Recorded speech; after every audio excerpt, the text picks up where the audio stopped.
Hi అండి. అందరికీ నమస్తే. Welcome back to our channel Dishita talks. ఈరోజు మన వీడియోలో మన ఇంట్లో ఎంతగానో యూజ్ అయ్యే టిప్స్‌తో, రీయూజ్ ఐడియాస్‌తో మన వీడియో అయితే స్టార్ట్ చేద్దామండి. చాలా మంచి టిప్స్. ఒకసారి తప్పకుండా ట్రై చేసేయండి. హెడ్‌ఏక్ అయినా దేనికైనా బాగా పనిచేస్తూ ఉంటుంది.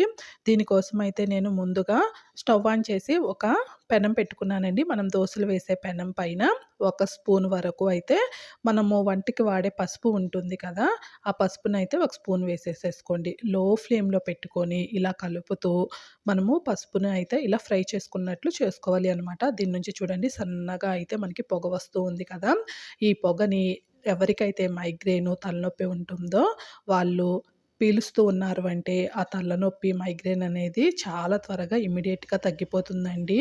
అలానే ముక్కులు బాగా బిగపట్టేసేసి బ్లాక్ అయిపోయి మనము బ్రీతింగ్ కూడాను ఊపిరి తీసుకోలేకుండా ఉంటుంది కదా! జలుబు చేసినప్పుడు. అలాంటప్పుడు ఈ పసుపుని ఇలా మనము వేడి చేస్తూ దాని పొగను పీల్చామంటే అసలు మనం శ్వాస చాలా చక్కగా తీసుకోవచ్చనమాట. ఇలా పిల్లలైనా, పెద్దలకైనా చాలా బాగా యూజ్ అవుతుందండి. ఇది తప్పకుండా ట్రై చేయండి. హెడ్‌ఏక్ వచ్చింది అంటే తట్టుకోవడం చాలా కష్టం కదా! కానీ ఇలా చేశామంటే ఇమ్మీడియేట్ రిలీఫ్ బాగా ఉంటుంది. అలానే ఈ పసుపు కలర్ చేంజ్ అవ్వనంత వరకు ఇలా మనం పీలుస్తూ ఉండాలి. ఇలా కాస్త కలర్ చేంజ్ అయిన తర్వాత మనము మరొక విధంగా దీన్ని వాడుకోవచ్చండి. ఇలా పసుపుని ఇలా లో ఫ్లేమ్‌లో మనము కలుపుతూనే ఉండాలి. ఇది మరి బాగా డార్క్ కలర్‌లోకి ఈ విధంగా చేంజ్ అవుతూ ఉంటుందండి. ఇంకా మనం దీనిని ఇలా కలుపుతూ ఫ్రై చేసుకుంటూ ఉన్నామంటే ఇలా చూడండి బ్లాక్‌గా మారిపోతుంది. మాడిపోయినట్లుగా అయిపోయింది కదా! పసుపు అనేది. ఇది ఎవరికైతే పిల్లలకైనా, పెద్దలకైనా ఇప్పుడు తెల్ల జుట్టు సమస్య అనేది బాగా ఎక్కువగా ఉంటుంది కదా! మనం న్యాచురల్‌గా ఇంట్లోనే హెయిర్ డై అనేది ప్రిపేర్ చేసుకోవచ్చు. ఇలా నల్లగా మాడిన పసుపుని ఒక గిన్నెలోకి వేసుకొని చల్లార్చుకోండి. ఇది పూర్తిగా చల్లారిన తర్వాత దీంట్లో మనము హెయిర్‌కి వాడుకునే కోకోనట్ ఆయిల్ ఉంటుంది కదా! దానిని ఒక క్యాప్‌లో వేసేసుకొని ఈ పౌడర్‌కి ఎంతైతే పడుతుందో అంతా వేసుకుంటూ కొంచెం కొంచెంగా కలుపుకోవాలి అండి. ఇది కాస్త జారుగా అంటే లిక్విడ్‌గా ఉండే విధంగానే వేసుకొని కలుపుకోవాలి అనమాట. ఇలా కలుపుకున్న తర్వాత మనము ఎక్కడైతే తెల్ల జుట్టు ఉంటుందో అక్కడ పెట్టేసుకోవచ్చు. హెయిర్ మొత్తం పెట్టుకున్నా పర్లేదండి. మనము తలకి ఆయిల్ అయితే ఎలా రాస్తామో ఆ విధంగానే దీనిని ఆయిల్ వేసేసుకొని మన తలకి పెట్టేసుకున్నామంటే చక్కగా తెల్ల జుట్టు అనేది పోతుందండి. ఒకేసారి పోదు. మెల్లిమెల్లిగా మనం ఇలా చేస్తూ ఉన్నామంటే పోతుంది. మనం ఎక్కువగా కష్టపడకుండా న్యాచురలే కాబట్టి ఎలాంటి సైడ్ ఎఫెక్ట్స్ ఉండదండి. జస్ట్ పసుపుని ఇలా మనము ఫ్రై చేసుకొని కొబ్బరి నూనె వేసుకొని రాసుకున్నామంటే కొద్ది రోజులకి మన జుట్టు అనేది నల్లగా అయిపోతుందండి. పిల్లలైనా, పెద్దలైనా ఎవ్వరైనా చేయొచ్చనమాట. ఇలా ట్రై చేసి మీకెలా అనిపిచ్చిందో, యూజ్ అయిందో లేదో కూడాను తప్పకుండా కామెంట్ చేయండి అండి. రూపాయి ఖర్చు పెట్టకుండా అలానే న్యాచురల్‌గా చేసుకునే ప్రాసెస్ కాబట్టి ఎలాంటి ఇబ్బంది ఉండదు. ఇది మనము తయారు చేసుకొని ఒక కంటైనర్‌లో కూడాను స్టోర్ చేసుకొని మనకు కావాల్సినప్పుడల్లా వాడుకోవచ్చు అండి. ఎన్ని రోజులైనా సరే ఇది పాడవ్వదు, పురుగు పట్టడం ఇలాంటిది ఏది ఉండదు. చక్కగా యూజ్ చేసుకోవచ్చు అనమాట. ఈ టిప్ ఎలా అనిపించిందో కామెంట్ చేయండి. అలానే మనము పాలు ఉంటాయి కదండండి! ఈ పాలని మనము ఒక్కొక్కసారి కాచడం మర్చిపోతూ ఉంటాము. ఉదయం కాయాల్సిన పాలని, వేడి చేయాల్సిన పాలని సాయంత్రం వేడి చేశామంటే అవి విరిగిపోతూ ఉంటాయి. అప్పుడు మనం ఏం చేయాలో తెలీదు. అలానే కొన్ని కొన్ని సార్లు ఊర్లు వెళ్ళేటప్పుడు ఒక 2, 3 రోజులు పాలు అనేవి ఫ్రిడ్జ్‌లో పెట్టాల్సి వస్తూ ఉంటుంది. అలాంటప్పుడు ఈ టిప్ బాగా యూజ్ అవుతుందండి. పాలు కాచే ముందు మనము కోకోనట్ ఆయిల్ ఉంటుంది కదా! దీనిని తీసేసుకుందాము. ఒక మూతలో వేసేసుకొని జస్టు 2-3 డ్రాప్సు పాలు మనము కాచే ముందు దాంట్లో వేసుకొని కాచాము అంటే పాలు అనేవి అస్సలు విరగదండి. తప్పకుండా ట్రై చేయండి. ఇది బాగా యూజ్ అవుతుంది. మనకి లేకపోతే పాలు 2, 3 రోజులు స్టోర్ చేసిన వేసవి కాలంలో అయితే పాలు ఉదయము వేడి చేశాక మళ్ళీ సాయంత్రం 4 గంటలకల్లా వేడి చేయకపోతే పాలు అనేవి తప్పకుండా విరిగిపోతాయి. అలా కాకుండా కొంచెం కోకోనట్ ఆయిల్ వేసి వేడి చేశామంటే పాలు అస్సలు విరగవండి. చూడండి మీకిప్పుడు నేను లైవ్‌లో చూపిస్తున్నాను. పాలు అనేవి అస్సలు విరగలేదు.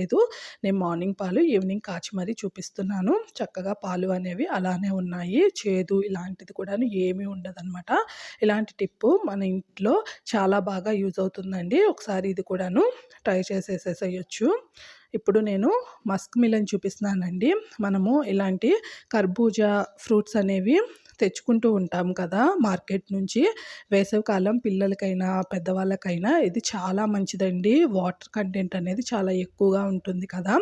మనము వీటిని తీసుకొచ్చినప్పుడు కట్ చేసి లోన మనకి సీడ్స్ అనేవి ఉంటాయండి. ఇవి దోస గింజల్లాగా ఉంటాయి. వీటిని మనం వేస్ట్‌గా పడేస్తూ ఉంటాము. కానీ బయట మార్కెట్స్‌లో మళ్ళీ వీటినే మనము మస్క్ మిలన్ సీడ్స్ అని, కర్బూజా గింజలని, స్వీట్స్, లడ్డు ఇలాంటివి ప్రిపేర్ చేసేటప్పుడు కొనుక్కొచ్చుకుంటూ ఉంటాము. అవి చాలా కాస్ట్ కూడాను ఉంటాయండి. కానీ వీటిని మనం ఇంట్లోనే వాడుకొని ప్రిపేర్ చేసుకోవచ్చనమాట. మనం మస్క్ మిలన్ తిన్న తర్వాత ఆ గింజలని ఒక ప్లేట్‌లో కానీ, కవర్ పైన వేసేసి ఎండలో ఒక 2, 3 రోజులు ఎండబెట్టామంటే ఇవి చక్కగా ఎండిపోతాయండి. తర్వాత 2 వేళ్ళ మధ్యలో పెట్టుకొని ఇలా ప్రెస్ చేసామంటే ఇది పైన ఉన్న పొట్టు ఈజీగా ఊడిపోయి లోన సీడ్ అనేది మనకొస్తుంది. ఈ విధంగా మనం ఈజీగా ఒలుచుకోవచ్చు. లేకపోతే మనము చపాతీ రోలర్‌తో రోల్ చేసుకున్న ఈజీగా వస్తాయి. ఇలానే పుచ్చగింజలనైనా, కర్బూజా సీడ్స్ అయినా చేసుకోవచ్చు. నేను ఆల్రెడీ చేసి పెట్టేసుకున్నానండి.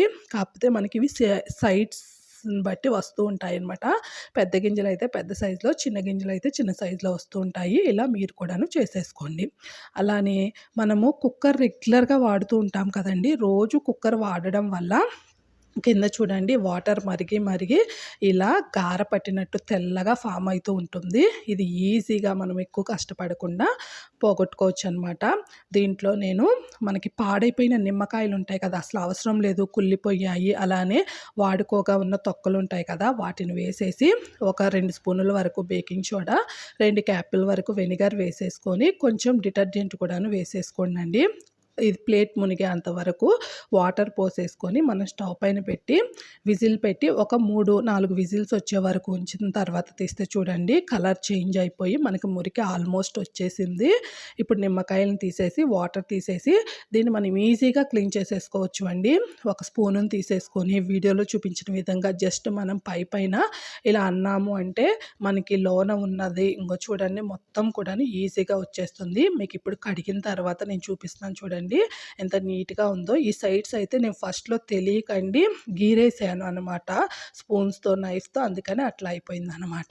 ఇప్పుడు మీకు రైస్‌ని ఎలా స్టోర్ చేసుకోవాలో చూపిస్తానండి. మరొక టిప్పు, ఎన్ని సంవత్సరాలైనా సరే, సంవత్సరం పైగా అయినా సరే రైస్ పురుగు పట్టకుండా ఎలా స్టోర్ చేసుకోవాలో మీకు ఇప్పుడు చూపిస్తాను. ఒక టిష్యూ పేపర్ తీసేసుకొని దాన్ని 2 లాగా కట్ చేసుకోండి.